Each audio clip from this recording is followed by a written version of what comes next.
Oh, perfect.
Hello and welcome to National Lampoon Live with Harrison Greenbaum. I'm your host, Harrison Greenbaum, and thank you so much for tuning in with us. This show is every Friday at 8 p.m. if you're on the East Coast, 5 p.m. if you're on the West Coast.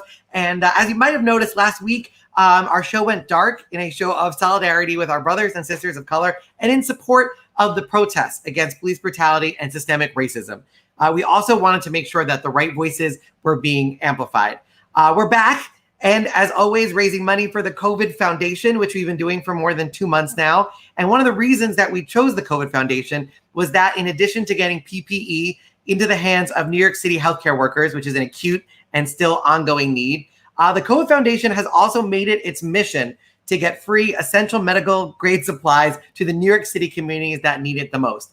I'm sure you're already aware, but the coronavirus has disproportionately affected non-white Americans, especially Black Americans, revealing deep inequalities in our healthcare system and honestly in our society at large. Black Americans are dying of COVID-19 3 times the rate of white people, which is entirely unacceptable and insane. The COVID Foundation has focused on the NYCHA housing and marginalized community in an attempt to reverse some of that racial disparity. And we're so proud that we have used this platform and we will continue to use this platform to raise money for the COVID Foundation, which you can just get all that info at covid.cm/National Lampoon. So please continue donating. That link is a tax deductible. It's tax deductible if you use it. So you get the tax write-off too, which is nice. But all that money goes towards helping in a really big way. But also, we're very proud to be a resource as well. NationalLampoon.com/Black Lives Matter. But make sure you put dashes or hyphens in between the Black Lives Matter. And there are a bunch of additional resources and links to donating to other charities that are also fighting for social justice. So those are all really, really important. And we will continue to use this platform to raise money for these incredible causes.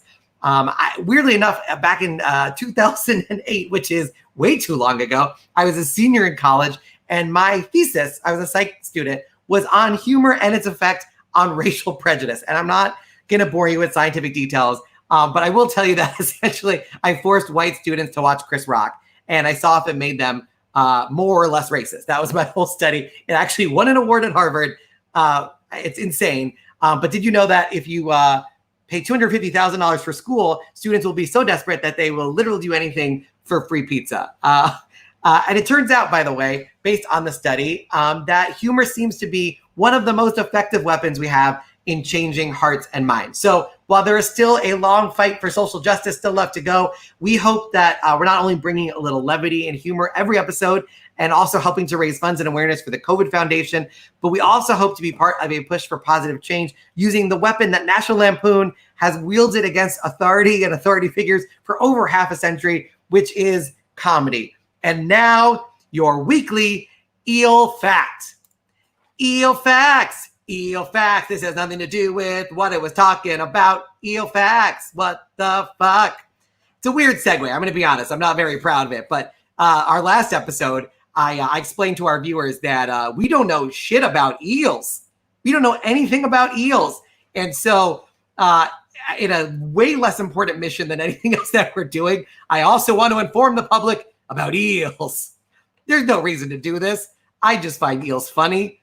Did you know that after an eel is born, its next phase after larva, here, I'll show you that little diagram. The next phase is glass eel. It's transparent.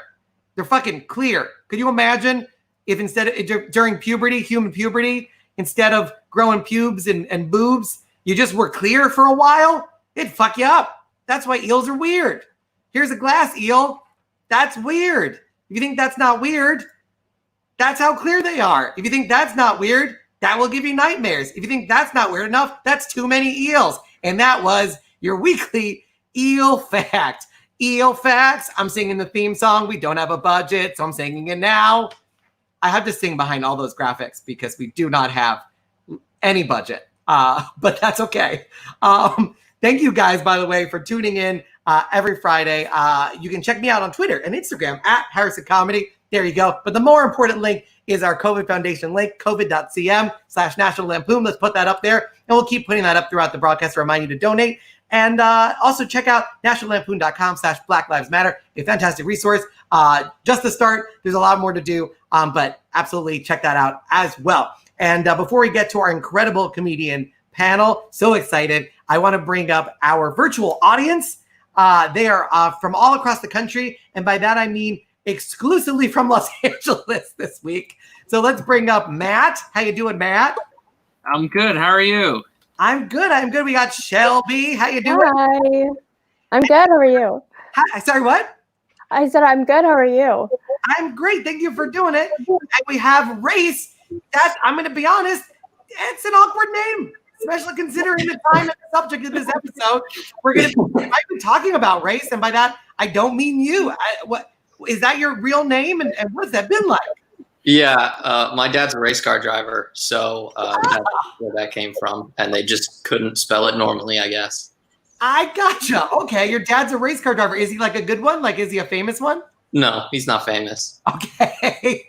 And he named you Race. That's fun. I really thought that story could have gone in a real bad direction because you could like, my father was actually a racist, and now I am Race. We continue the tradition. Yeah, my middle name is Confederate flag.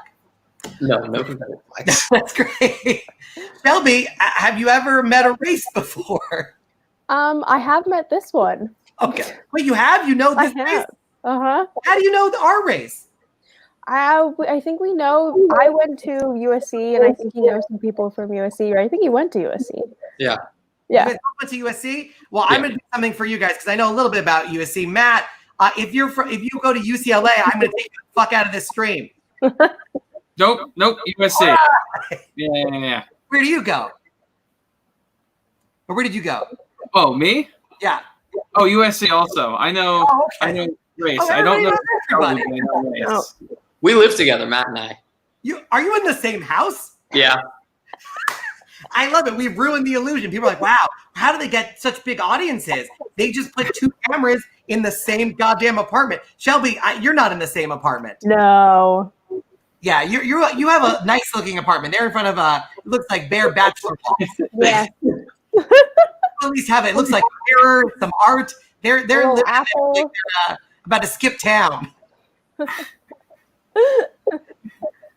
Shelby, Matt, and Race, thank you so much for being here. We're going to keep checking in with you throughout the episode. And at the end of the episode, we do have our audience Q&A, in which you get to ask our panel any question. So start thinking about it now. Shelby, Matt, and Race, we'll see you in a little bit. All righty. Bye-bye. Good. Cool. And if you'd like to join our virtual audience, we're always looking for virtual audience. You can even have everybody in your household be on a different screen, it turns out. Just go to office@nationallampoon.com. But now it's time to bring up our panel. We have an incredible panel. And the first guy, I love this guy. I first met him because my sister was at NYU Film School, and he appeared as an actor in her film. So not only is he an incredible actor, but he knows what the inside of my grandmother's apartment used to look like. He starred in Mean Girls. He was incredible on Broadway. He's a Broadway star. He's an incredible comedian. He has a show regularly online. I want to bring up the info. There it is, the Low Budget Morning Show with Rick Younger. It's on his Instagram @Rick Younger. So make sure you follow it. Make some noise. Get excited. It's Rick Younger, everybody. How you doing, sir? I'm doing all right, man. It's good to be here. Good to be anywhere. It's good to be anywhere without kids. I was going to say, you're quarantined with a wife and 2 kids. That's got to be crazy. Well, actually, me and my wife are separated. Oh, okay. We Look live. at me. I'm just walking right into it. We live 5 minutes apart. So Okay. we basically shuttle the kids back and forth. So we're kind of quarantined together. But so she works from home from 9 to 5, and I have the kids from 9 to 5. And let me tell you, no one is supposed to spend this much time with their kids. It's crazy, man. So it's like I am just happy to have some adult interaction, man. So thank you for having me. Oh, it's my pleasure. And I saw you in Mean Girls. You were amazing. Thank you. What is the future of the show? I guess, are you just waiting for the theater to reopen? Yeah, it's like, well, here's the thing with Broadway, you need an audience. Like TV, film, you don't necessarily need an audience. I mean, we have an audience here, but we don't see them. So, you can do online, but theater requires a crowd of people together, side by side, in close proximity. And that's going to be the big thing. We got to reach a point with COVID where we're comfortable with letting thousands of people come into a small space where people are singing and spittle is coming out of their mouths. So, it's going to be a minute. But I have a job when Broadway comes back. So, that's amazing. That you're way ahead of the game. Yeah, I mean, one day I'm going to be able to pay my rent again. Yeah, well, I saw while you're using the time for good, you've been tweeting up a storm. Yeah. I think there was a tweet recently. I wish I could get my hands on the transcript to the white folks meeting where they decided apples was going to be the bad fruit. Yeah, it's like I'm just getting so tired of everybody talking about it's just a few bad apples. It's like bad. It's like somebody had a meeting with look, it's going to be apples. So I said, okay, what about bananas? Nope, we cannot say bad bananas. Black folks have a bad association with the banana monkey thing. And also watermelon, it can't be a few bad watermelons. No, that's not going to go over well. Then somebody said, how about bad pears? And then another guy said, man, there's no such thing as bad pears. I love pears. They're juicy. They're delicious. And then somebody said, how about apples? Oh, they're American. They're just like apple pie. All right. So whenever anybody talks about police brutality, we will try to distract them with talk of apples. And that's how they came up with the idea, I imagine. I like the idea of describing cops as pears because I'm allergic. First of all, I'm allergic to pears, so maybe I'm biased against pears. Yeah, I can understand that. I mean, I'm allergic to police brutality and billy clubs. Maybe we should call them bad billy clubs. That's fair. I think pears might be it. For you. So everyone should be able to have their own fruit, That's right. Like it's just a few bad pomegranates, like who's on the side of pomegranates? Pomegranates gets no love. Yeah, my friend made a good point too, which when they talk about the bad apples by definition spoil all of the other apples. That's why you have to avoid having a bad. Right. You got to get rid of the bad apples. It's like when the bad apples represent the whole thing. I was like, what the hell kind of apples are these? Like apples are pissed off. That's what I imagine. That apples like, how did y'all decide? Up until now, we've been a good fruit. And now apples are pissed off. But I mean, I guess that's the same way monkeys feel about how white people have kind of thrown them into the whole race thing. Monkeys are like, I'm cool with black people. Black people are like, I would be cool with monkeys if white folks didn't stop. It wouldn't always comparing us to monkeys when they want to insult us. You know, but if you shave down a monkey, he doesn't look like a black guy. So, I mean, I think that's misguided information. Yeah, I mean, I think, you know, apples have had it coming for a long time because I think their response, that was the whole Garden of Eden. The apple kind of been bad for a long time. The apple was getting a little arrogant, and it had to be taken down a few pegs. I really do think that this has been, you know, like it's another fruit involved here that's really it's a lobby of other fruit. Like, look, we're so tired of apples getting all the love. You know what we're gonna do? We're gonna start a campaign to make apples be associated with police brutality. No, I agree with you. And I want to bring up our next panelist because I think he enjoyed it too much when I stepped in at the beginning. There he is, Charles McBee. You are on mute, though, if you want to unmute yourself so I can hear you. Sorry about that. There you go. Awesome. It's nothing better than watching someone just walk right into it. Oh, it was beautiful. Oh, my God. Poetry. And Charles, you've been keeping yourself busy as well. What have you been up to? Well, I'm also separated from my wife. If you were going to ask me that, we're going to a very bad. No, I've been just trying to create and, you know, just keep myself busy, making sketches and figuring out when the world's going to spin again. I've been enjoying them quite a bit, and if it's cool, I'm going to share one of your videos with our audience. Oh, cool! It's Charles McBee's video. It's called Black Friend. Everybody enjoy.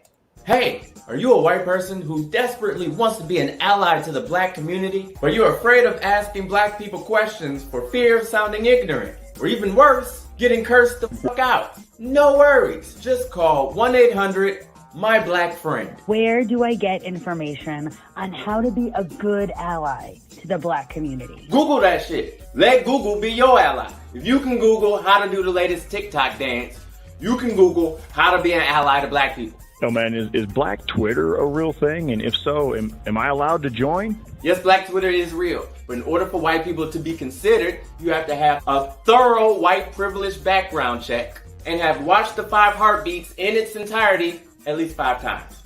What if I'm a person who doesn't see color? Then that means you are colorblind, which means you can't tell the difference between red and green.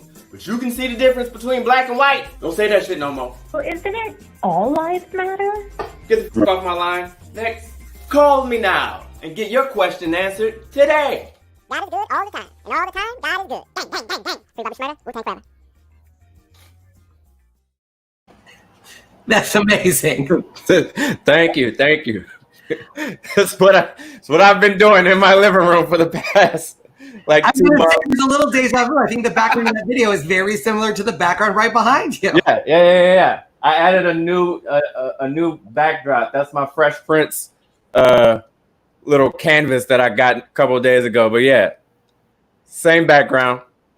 I also love that point. That's like such a solid joke. The people who are colorblind can very easily see the difference between white and black. I don't know why. Why is that the term that they're using?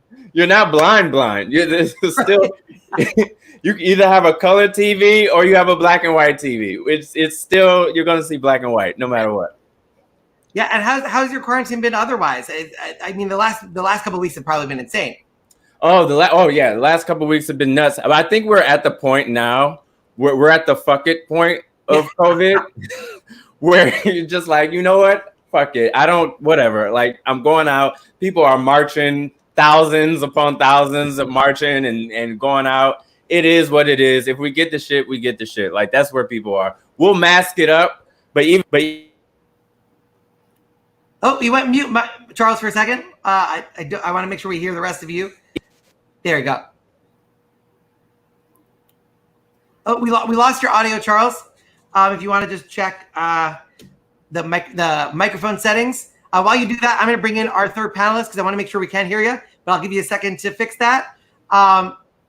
Did you get it? Oh, we're still working on it. As that's happening, we're going to bring in our third panelist. She is incredible. I believe we were on Last Comic Standing together. She has been on the show before, and we love her to death. Make some noise. Get excited. Mia Jackson, everybody. Hello. Hey. I'm great. How are you? I am still very jealous of that wall. That is an incredible my wall. fancy. Thank you. My fancy, shiny. It's just some material. That's all. Just a little backdrop. That's it. Nothing fancy. Even though it looks fancy. No, It it is looks amazing. And Rick, I think, gets the award, the first comedian to broadcast from his kitchen. I think you might be the first one. Oh, hey. And it's a nice kitchen, too. That's a nice kitchen. You got real cabinets.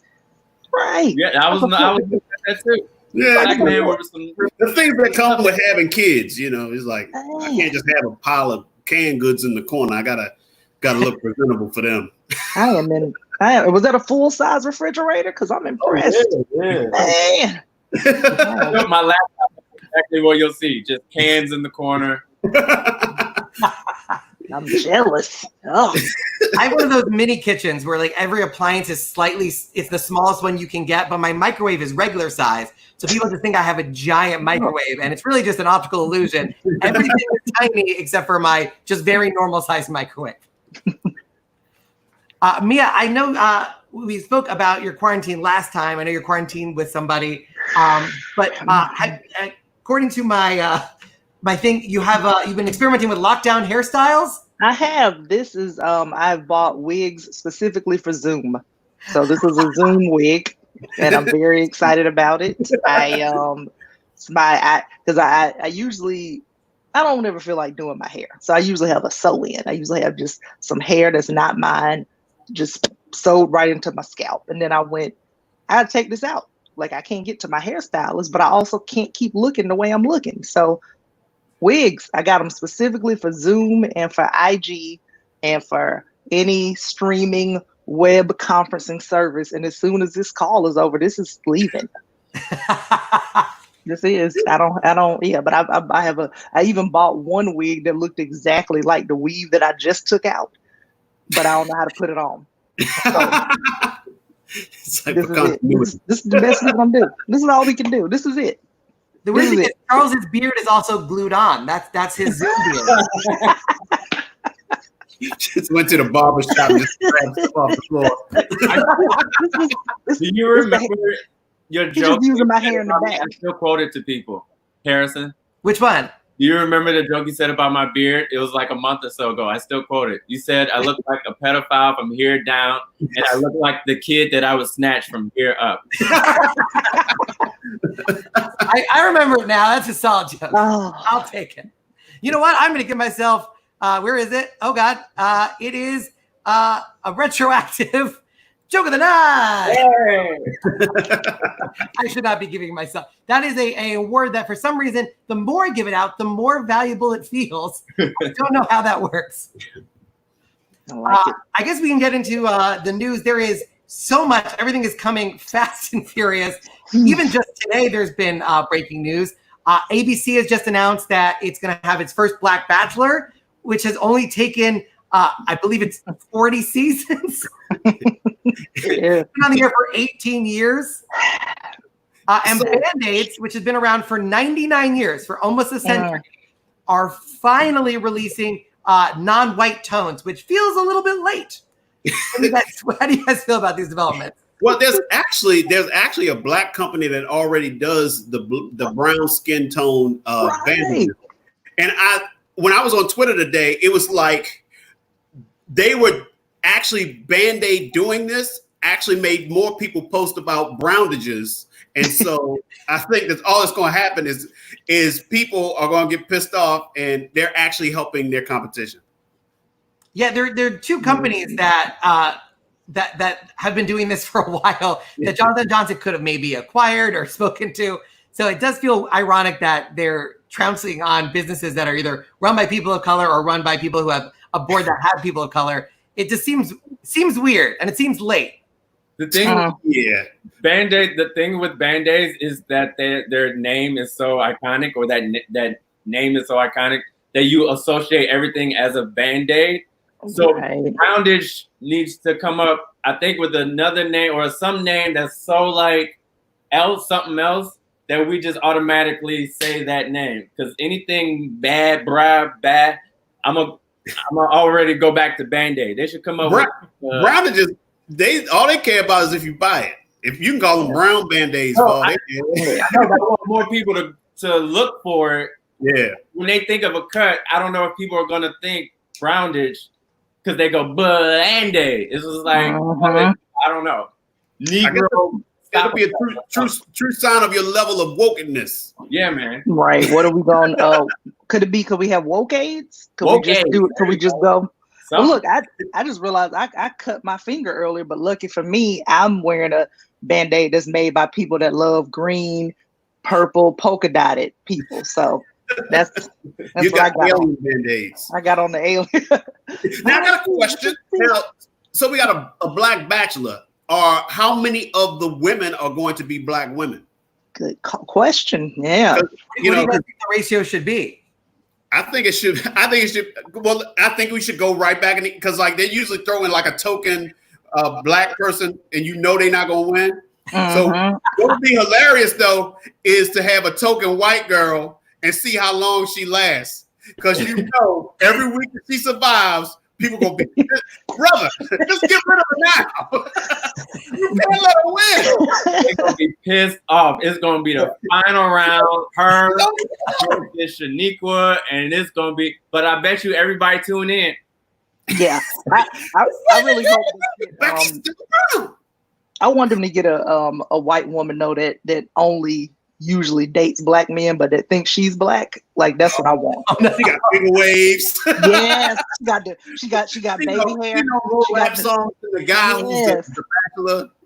It depends on the type of white. Like if a Becky comes through, then maybe we have something. But if a Kardashian comes through, shows up one episode. You are. I think you should. I think we should. Let's have 3 white women. Okay. Like a straight up like Joan Allen type of white woman. That's just like that is a white woman. She wears preppy colors. She wears capri pants, and she ties a sweater around her neck. Then we're gonna have the finger wave white girl that talks with a black accent, and then we have then we'll do the Kardashian white. Right. That'll be. I like that. I think that's and I want to see them fight to the death. But with that many black people on the screen, there's gonna be some complaints. It's of course. Like, why are you turning everything black? What do you think the date is gonna be? What's the first date? Let me. It's got to be something. I'm trying to think. What's the? If he's taking a Roscoe's chicken and waffles, then it's got to be extra black. Whatever it is. He's like, I need a woman who knows how to get a good chicken box. So your task is to find me a quality chicken box. Your task, you are invited to Mama and them cookout. Your task is to make the potato salad. Now, there we go. My aunties and my sister will judge your potato accordingly. That's it.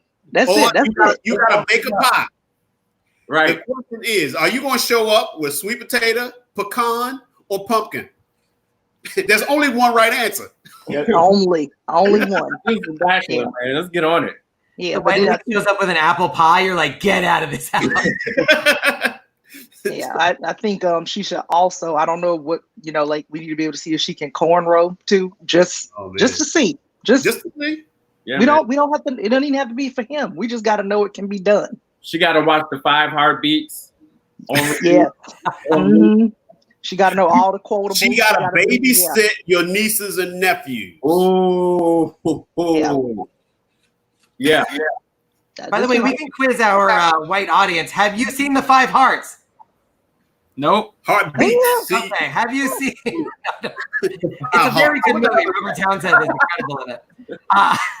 Have you seen the 5 hearts? No. It's Kevin, and his 4 brothers. Have you met a race before? No, I have not met a person named Race. It wasn't on Johnny Quest. Wasn't there a character named Race Bannon? Yeah. All right. Yeah. See. There we go. Yeah. I've been around a while. It's ironic. They also had a character named Haji, and he wore a turban. What does it feel like to be a white man with the first name Race during these turbulent time. It wasn't a hard name to have until a couple of weeks ago. That's what I'm saying. He was flying through life on flowery beds of ease and all. Oh, he turned on CNN like, fuck. Thanks to these bad apples, his name is now. I'm in favor of the pear analogy. Actually, a nice Have name. you ever thrown a loud party and called it a race riot? Have you done that race? I can't say that I have. Admit it. No, you got to. Ever. I haven't done that. Yeah, race wars. I mean, there's so much. Right. Yeah, there's so much you can do. His Race license just says race card on it. It's just Yes. That is really true. He pulled out his driver's license and said, "I'm playing the race card." Boom. There we go. You gotta use all this race, don't you? Don't listen. You gotta capitalize on the times. Yeah, that's true. Take Have advantage. you had another race? No. That would be, I would love that meeting because I believe they have to treat all races equally. Mm. All right, I'll remove myself from this chat. Thank you very much. My name is Harrison. I'm here all weekend. Try the fish. By the way, race is named after your dad is in race car driving. One of the things that we can talk about is NASCAR, which has removed no more Confederate flags for NASCAR. Right. A positive development, again, probably too little, too late. But how do you guys feel about that? That's at least they're trying. Wow, they have really progressed to 1923. That is. I mean, like 1996. There's a guy named Bubba driving a Black Lives Matter car. Saw that. Yeah, I mean, it's like you said, it's a little too much, too little, too late. Denise Williams and Johnny Mathis going on, but it's like I think that it's messed up because the Duke boys, they can't even enter the General Lee into any other races this year. So that's going to be messed up. Right. The Dukes of Hazzard car did have a big one. The Dukes of Hazzard, like this was their big year. But there's a guy who decided he was going to quit because of the Confederate flag, but he's never placed higher than 28. He was looking for a reason. Yeah. Quit NASCAR. NASCAR quit you. Right. He just didn't want to do it. He was like, right. He's like, damn, this is my way out. Yeah. Yeah, that's went out with a blaze of glory by playing the band. Though. I will show up for the Black Lives Matter card. Yeah. Yeah. Although when I saw the news story where they said a race car driver named Bubba has a controversial sticker on his car, that is not what I thought was right. What the hell did Bubba do now? Right. I was terrified to click on that link. Wait, is Bubba the black driver? Who is the black driver? Is that Bubba? Or is that somebody else? But Bubba's white. Now, I don't know of any black drivers in that. I thought there was one black driver. I thought it was a black driver doing the Black Lives Matter. Am I wrong? Yeah, I believe it's the only black car. Bubba Wallace is the name of the driver. Bubba's white. Let me hold on. Who was the? No, wait a minute. Oh no, Bubba Wallace is an African American gentleman. That's what I thought. He is. Yeah. Yeah, Bubba is. Well, all the pictures I've seen, it talks about it and never has a picture of Bubba on it. I thought he was. Well, it is NASCAR at the end of the day. I know. I'm like, can Bubba at least get his picture associated? Right. We'll let him he's not about to show his picture. Yeah, Bubba just looked real tanned. Yeah. Oh, okay. Yeah, they say. Oh, yeah, okay. Bubba looked like he could be my son. So yeah, but okay, I'm glad Bubba's doing that. All right, that changes everything. Yeah. That's gonna be one of those where all of a sudden black people are just gonna be rocking like NASCAR jackets. Yeah, he's as long as he don't do a Tiger Woods and don't claim us, he's golden. Well, if your car is Black Lives Matter, I'm gonna hope that you got you claim. I think he's in. Right. I think. I mean, we might have to. Would be driving the Completion Cars Matter, Completion Lives Matter car. Like the Black Lives Matter car, but Tiger Woods would be made in Asia. I assume that was the. Yeah. It's also weird that people were surprised by NASCAR. That they only go left. That's literally the entire purpose of the sport is all they go is left. So it seems I don't know why they're so shocked that it made a move that in that direction. Yeah, and I read that they had actually like didn't they try to encourage this like back in 2015 that they were like, hey, can we chill out on the flags? But then they pretty much like now they're like, okay, we'll enforce it. Fine. Yes. Well, I mean, I think it's enough people and enough of a sense that more people will kind of be all right with it. Maybe not all of their fans, but it's like now they have a precedent that says, hey, let's not be totally on the wrong side of history. Yeah. Yeah, they tried. Down on being on the wrong side of history. That's true, but it is NASCAR. When NASCAR is getting themselves together, you really gotta be right. If you still behind on the times and NASCAR is beating you, right? I got a cousin who is behind NASCAR. I mean, like not behind it as in he supports it. Like he is a black Republican, and he's still hanging in there. And like, but he's a contrarian. He's that cousin that if he's one of those people that he for some reason decided he hated Obama. Right. Like, but not like in a rational sense, but like if Obama said it's sunny outside and we have all evidence that it is sunny outside, he would have said it's raining outside, and Obama doesn't know what he's talking about. So Trump was kind of like I guess a natural progression for him. But the only thing is that no one else in our family is on the same page with him. So does and my mother called me a couple of days ago to say he was at the White House. Oh. And so, around that time when they were talking, when they made the announcement about that, the Juneteenth rally in Tulsa, my cousin was there. I never say his name because I don't want anyone to follow him. It's like, and the thing that's so crazy is like he wanted to be a comedian, and he went to open mic and never went back. And that man's name is Larry Bailey. Oh no, I'm joking. And like it's like he wrote for Fraser. Goddamn it, Fraser. It's like has he found any evidence of it? No, but supposedly he did. We're like NASCAR. We're going left right now, guys. But I didn't go there. Come on. But so my cousin, we love you, Larry. We love you. My cousin, who wanted to be in entertainment and was unsuccessful with it, found a way to get followers, because anytime you're a black person who will speak against black people, you will always have an audience. Candace Owens. So I'm like, he is willing to, do that. It's a sad shame, but like I said, so I don't lead people his way, not because just because he got more followers than me. Why am I sending people to him? And he might. He ain't got no talent, but he got more followers than me. Don't give him no more followers. Yeah, you got enough. But speaking of Candace, Chappelle just released a surprise special. It was a little bit under 30 minutes. It was called 846. Yes.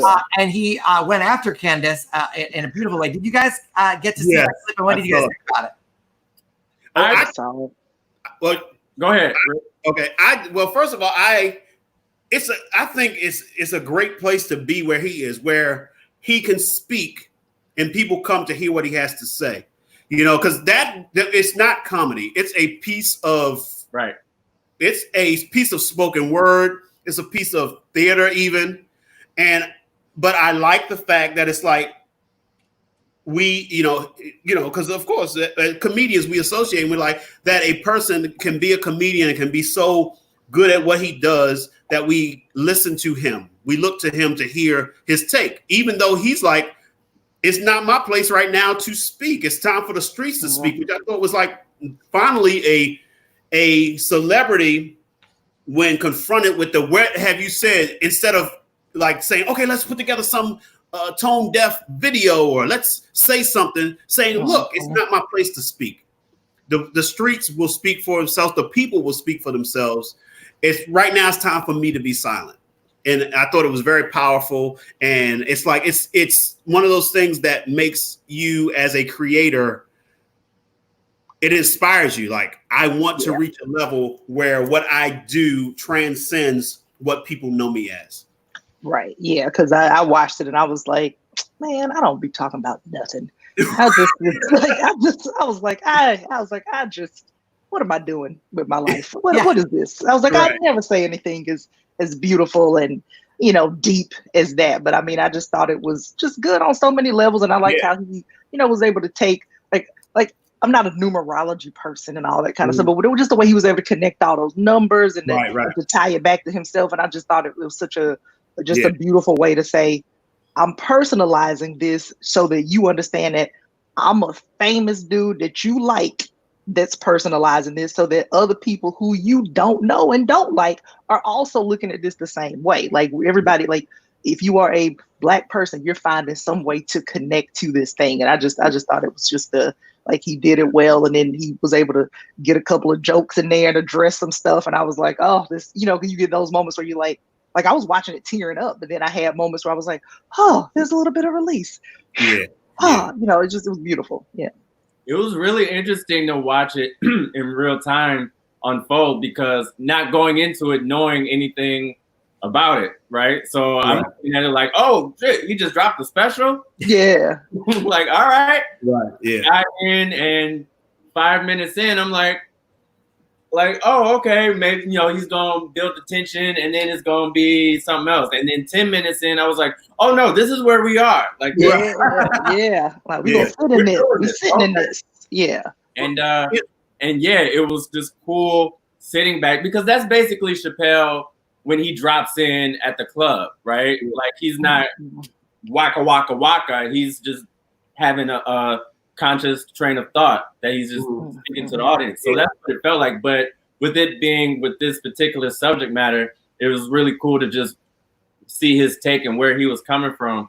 And like you said, Rick, it's not I don't even call it a special. Like, it's not a comedy special. Yeah. It's a special because it's special, but not a comedy special.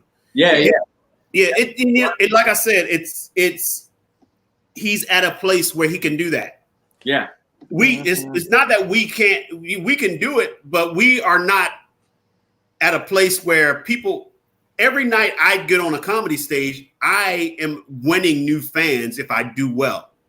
No one is coming and nobody is coming to see Rick Younger except my friends, you know? So it's like to think that he is at a place and using his position the way that he's doing it, because it's like, there's not a lot of people who have that, you know, are in that place.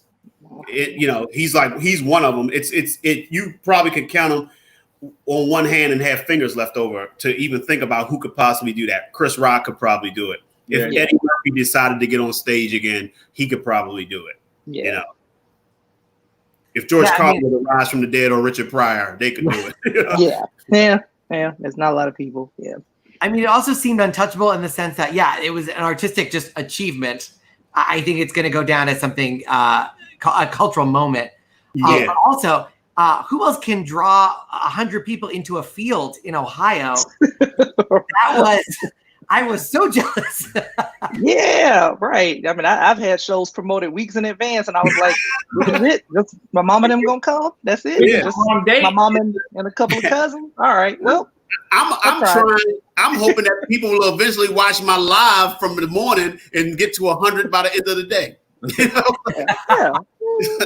I said, I don't know. I don't ask for much. I just sometimes want more than my mama them at the show. That's it. I'm not asking for a lot. I don't think that's. But I can't get nobody in the club or field. You know. Right. I just, I'm at the point now where I'm happy that they're like, oh, it's only can be 20% capacity. I'm like, good. That's all that was coming anyway. Right. Right. We sold out the show. Yeah, exactly. Right. You know, I could only have 20%, so that's why I was on 14 people. I'm much more optimistic about selling out in this in the first couple of months after they let us out with the 50% occupancy. Yeah. I assume Chappelle closed it. He had other comics on that lineup, but could you imagine if you had to be the comic to follow that set? Oh, I just wouldn't even went up. I would have just been like, I would have just sung. was like, I was going to do some comedy, but I will now sing songs of peace. Yeah. Mother, there's too many of you. How's the ladies feeling? You know, like, Yeah, because you can't. What can you say after that? I mean, when it ended, I was like, oh. Yeah, right. Yeah, well, he said, and another thing, right? Right. Hey guys, look at my Zoom wig. Like I can't go up there and say that after all that. Can't do that. Like you guess what? I got ham bone. Check this out. Ham bone walking, ham bone walking. It does inspire you to like when the world starts spinning again, or at least for me to like really, because you know I did try to incorporate things that were meaningful on stage, but to really hone in on that as a more important thing, as opposed to like, I want to say something meaningful, but I need to get everybody to laugh. I'm still trying to get bookers to book me. And now it's just like, you know what? I'm going to go ahead and reclaim my time and really make sure that I'm making the time count for me too, to say something. Otherwise, it's like, what are we doing, you know? You got to Maxine Waters it. Yeah. Reclaiming my time. That's right. It's also, let's check in with our audience. Did you guys catch Chappelle's special? And what did you guys think? I didn't get to see it. No. It's worth a watch. It's fantastic, Matt. I just saw like 3 minutes on Twitter. Like little snippets. snippets. You want to watch more? You saw 3 minutes? No, I was not here. I'm going to watch it later. You have a big list. You have 5 hearts now and the special. It's growing. 5 heartbeats. 5 heartbeats. Oh my God. I didn't get the name. He's gonna be watching the wrong movie listening to you. The God. It doesn't have puppets? Robert Townsend. No I want to look and see if there's even a movie called The 5 Hearts. Probably not. I also remember I opened for Paul Mooney for 2.5 years, and one of the things that I always remembered was I would do bits that I thought were brave. You're not brave until you walk people out of the room. And Paul would do that all the time. It was incredible. I think he actually, you could tell he kind of wanted to. He knew that people that stayed were the people he really wanted to speak to. And he knew what the message he wanted to say was. And he knew that he didn't care if you didn't want to hear the message. And it was always incredibly brave and always incredibly unbelievable. Paul is brilliant. Even to this day, you can watch. I'll go back and listen to his old albums just because, and they're still to this day like just hit right on, spot on. Yeah, and we alluded to Donald Trump, but Trump has been in the news quite a bit. He has the rally coming up next Friday on Juneteenth in Tulsa, Oklahoma, which is insane. And we can also mention that even though the Army has proposed it, he has already struck down the idea of renaming Army bases that are named after Confederate generals. How are you guys feeling about this? At this point, he's just like, you know what? This is what I do, and I'm just gonna ride this horse. It's like it's ridiculous, man. It's like I've never wanted someone to not wake up the next morning as much as I want him to just go to sleep one night and just not wake up. You know, it's like some people. It's like, I mean, Nipsey Hussle got shot. Why can't people shoot the right people? Is what I'm saying. It's like, why? It's like, I think. Well, he's going to be able to relate to Tulsa because they want to do the exact same thing to the White House. They want to commit a Black Wall Street massacre on the White House. They're like, we're going to come. And he has another rally that's going to be in Jacksonville, Florida, that coincides with another horrific racial incident that happened in Jacksonville, Florida. And you know this is purposeful. Yeah, his man Stephen Miller is the alt-right dude. Today's the anniversary of the Pulse massacre in Orlando, and he used that opportunity to reverse protections for transgender people in the medical community. Yeah, it's like he pulls out a calendar of all the things that have hurt people, and he's like, this works. Let's just check it off. Like this, it's unbelievable. It's You know what the funny thing would be if like the irony in it is if by the time we get to election day, we find out that he killed all of his supporters by having all of those rallies. Like they all got COVID. Yeah. They all went to the rallies, got COVID, and now no one's here to vote for him. But speaking of voter fraud, I think it's going to be ironic when they're all dead and yet still somehow vote for him. Yeah. Right. Also, I'm impressed that he's lived this long considering he's half hamburger, half hate. It's crazy. Right. Here's the thing. Well done steaks and ketchup. That's how he lives. Yeah. Well done, steak. What a monster. There's so many things wrong with him. But the idea that he would get an expensive steak and overcook it is just what a distorted weird world to live in. Well, I mean, to be a rich man and to wear ill-fitting suits like he does. Oh my God! I'm like, have you ever seen him standing? It's like it's the most awkward thing. It's like he just learned how to walk. And oh my goodness, it's just breaks me down, man. It's like it's crazy. He get all his suits from Ross. All of them. He doesn't dress for less. It's not going to dress for less, man. Oh God. And one thing that is, if this year couldn't get any stranger and crazier, there are reports now that in the Northeast, deadly mosquitoes are carrying EEE, which evidently kills 40% of the people that acquire it. What after deadly mosquitoes, the protests, the pandemic? What is possibly coming in, let's say, September or October? How can it get anywhere? Wild locusts. It's going to be some wild locusts. Mm-hmm. It's going to be a serpent's going to rise from the sea with 7 heads. Yeah. And each head is going to represent a tribe of the original people. And then the mothership is going to land and Parliament Funkadelic is going to come out. And James Brown will rise from the dead and sing the big payback. And then somebody's just going to come out and they're going to pimp slap Donald Trump. And that's what's going to kill him. Any apocalypse that ends with James Brown coming back, I am fully behind. Yeah, I'm with it. I'll put it this way. By the time 2020 ends, we'll all be so high that we'll all think James Brown has come back from the dead. Like he's the hardest working man in entertainment. He would be the one that God forces to come back. He's like, I thought I was done. And he's like, oh, no, you're not. And he drapes a cape over him and sends him. He paid the cost to be the boss. I mean, that's what happened. I say at this point, bring it. Whatever, like, at this point, 2020, whatever. If we're going out, let's go out. Let's do it. All right. Partying pandemic. I just would like to be touched by a woman again before that happens. If that could happen, then it's been a while. Asking for a lot. You're not asking for a lot. No, it's like I'm with kids all day. We might be able to make it happen. You can follow Rick Younger on Twitter and Instagram at Rick Younger. I mean, the thing is that my DMs have been there the whole time. Ain't nobody snuck in them or nothing. It's like somebody sold me a bill of goods. They're like, yeah, man, the quarantine, people gonna be dropping in the DMs. Ain't nobody dropping into no DMs. You gotta put on a "Make America Great Again" hat, and your social media will be popping. No, steal your cousin's profile. That's what I'm saying. Man, I don't want. His DMs are probably overflowing. Yeah. With God knows what. Well, we are coming up quickly on 9 p.m.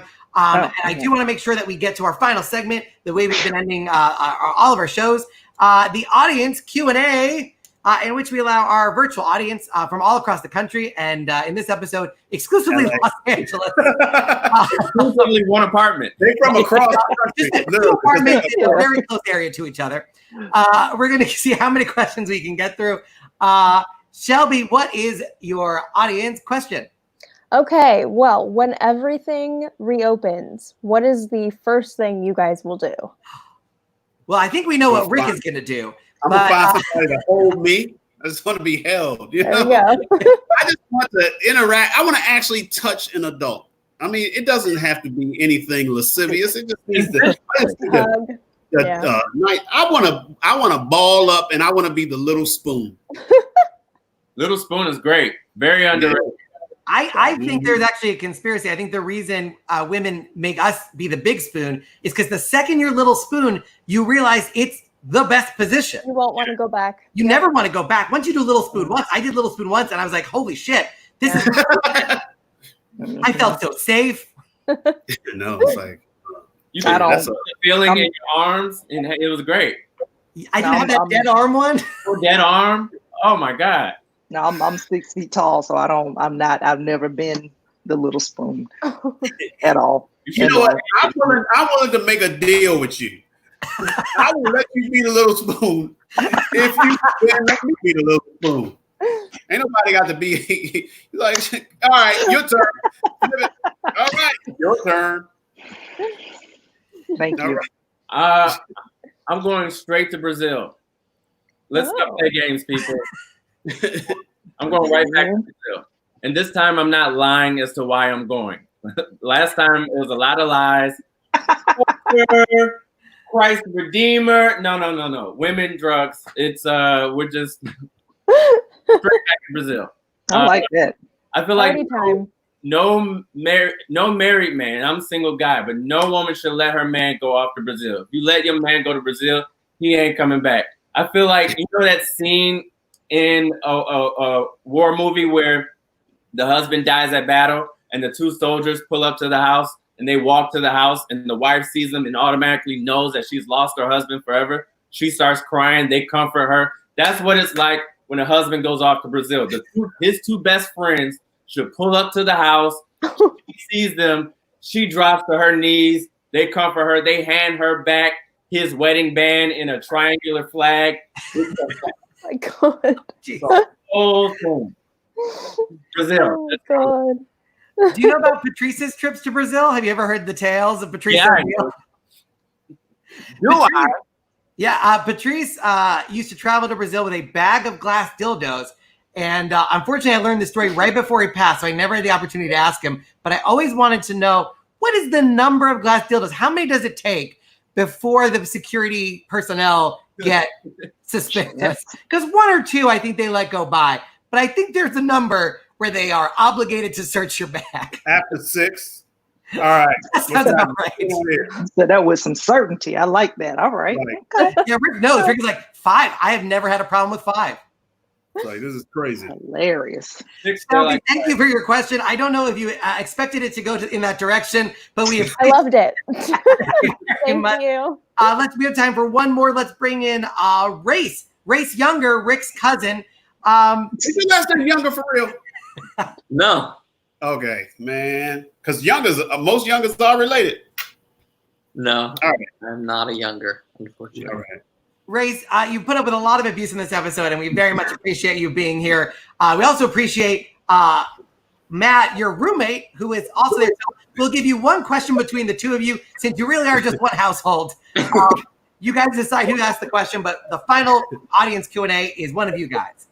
Race could do it. Okay. Okay.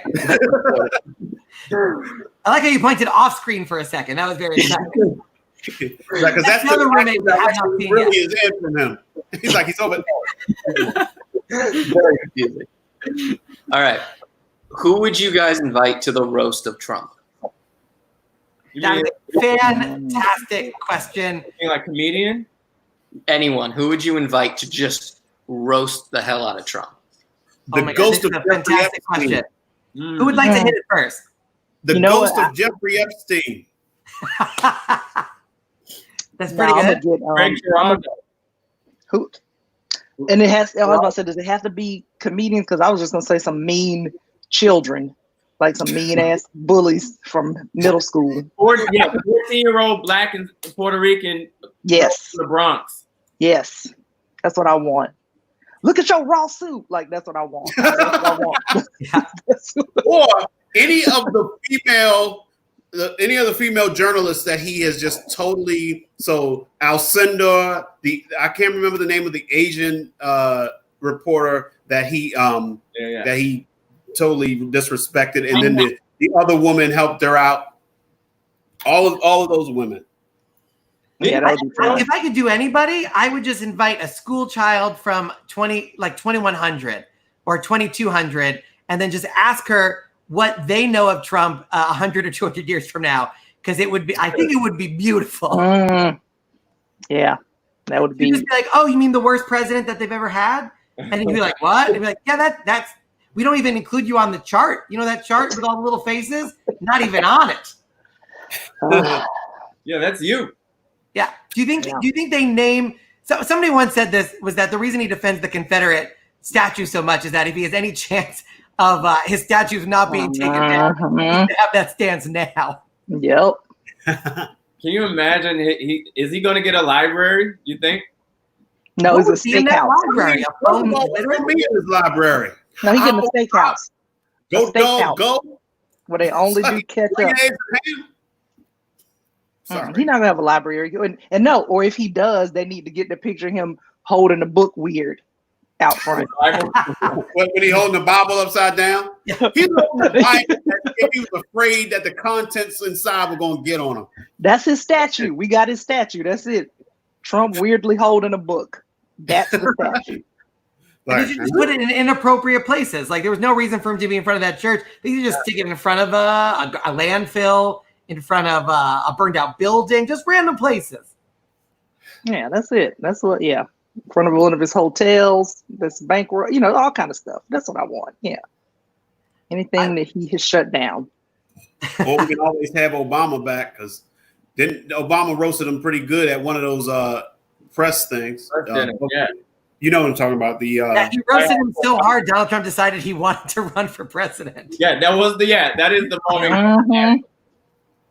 God. It was bittersweet. That was a bittersweet night. Yeah, have you ever roasted somebody so hard they decided to make it their life's work to prove you wrong? I'm trying to think. Actually, that's just me in grade school. Right.